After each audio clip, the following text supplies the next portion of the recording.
दक्षिण चीन सागर में चीन की दादागिरी को खत्म करने के लिए अमेरिका ने मोर्चा खोल दिया है। अमेरिका के साथ जापान और ऑस्ट्रेलिया और भारत भी खड़ा है। प्रधानमंत्री नरेंद्र मोदी ने चीन की समुद्री गतिविधियों पर नजर रखने के लिए एक नई योजना बनाई है। पीएम मोदी की इस योजना को जानने के लिए देखिए ये रिपोर्ट। चीन और भारत के बीच सीमा पर तनाव धीरे धीरे खत्म हो रहा है। चीन को भारत के साथ पंगा लेना महंगा पड़ा, लेकिन भारत भी ड्रैगन की इस घटिया करतूत से सावधान हो गया है। चीन की एक एक हरकत पर नजर रखी जा रही है। चीन की सरकार भारत के साथ संबंध बेहतर करने की कोशिश कर रही है। इसके लिए उसने आर्थिक प्रतिबंधों में ढील देने की अपील भी की है। लेकिन प्रधानमंत्री नरेंद्र मोदी चीन को छूट देने के मूड में नहीं है। हालांकि चीन के साथ संबंधों में कुछ सुधार हो सकता है, लेकिन ड्रैगन की हर चाल पर अब नजर रखी जा रही है। चीन के आंतरिक मामलों के ऊपर भी भारत की नजर है। तिब्बत, हांगकांग, जिनजियांग से लेकर दक्षिण चीन सागर तक चीन को घेरने की तैयारी की जा रही है। मोदी सरकार ने इस बीच अंडमान के नौसैनिक अड्डा को अलर्ट कर दिया है। इससे चीन की समुद्री गतिविधियों के ऊपर भी नजर रखी जाएगी। दरअसल भारत ने अंडमान में एक नौसेना अड्डा INS कोहासा बनाया है।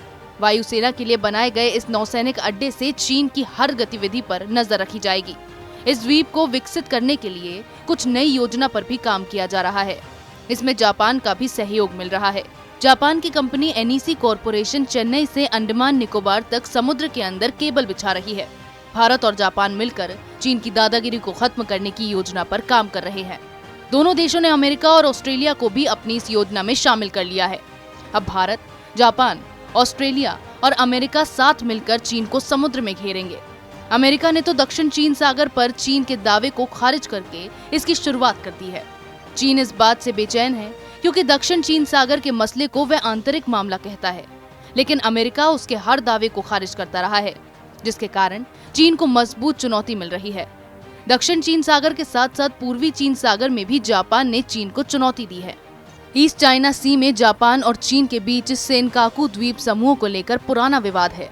पिछले दिनों जापान ने इस द्वीप के प्रशासनिक व्यवस्था में परिवर्तन किया था, जिसके कारण चीन नाराज हो गया। चीन ने नौसेना भी भेजी, लेकिन जापान ने इसका मुंहतोड़ जवाब दिया, जिससे चीन को हार का सामना करना पड़ा। प्रधानमंत्री नरेंद्र मोदी चीन को चौतरफा घेरने की योजना पर लगातार काम कर रहे हैं। चीन की धोखेबाजी का जवाब देने के लिए पीएम मोदी ने उसकी दुखती रक्त पर हाथ रख दिया है। अब चीन छटपटा रहा है। उसने जिस दबाव की नीति का इस्तेमाल भारत के खिलाफ किया, उसी नीति को पीएम मोदी आगे बढ़ा रहे हैं। ड्रैगन की हेकड़ी निकालने के लिए उनके सभी दुश्मनों के साथ हाथ मिला रहे हैं, जिसके बाद चीन की बेचैनी बढ़ गई है। इसी तरह की खबरें मैं आपके लिए लाती रहूंगी। तब तक के लिए बने रहिए हमारे साथ।